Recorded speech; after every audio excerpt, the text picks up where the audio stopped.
చీకటితో వెలుగే చెప్పెను నేనున్నానని, ఓటమితో గెలుపే చెప్పెను నేనున్నానని. నేనున్నానని నీకే కాదని, నిన్నటి రాతని మార్చేస్తానని.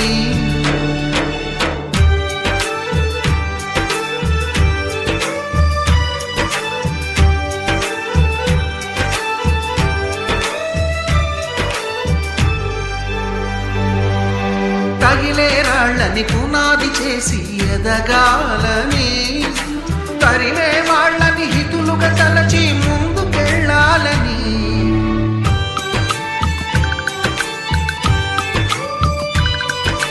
కన్నుల నీటిని కలల సాగుకై వాడుకోవాలని, కాచే నిప్పుని ప్రమిదగా మలచి కాంతి పంచాలని.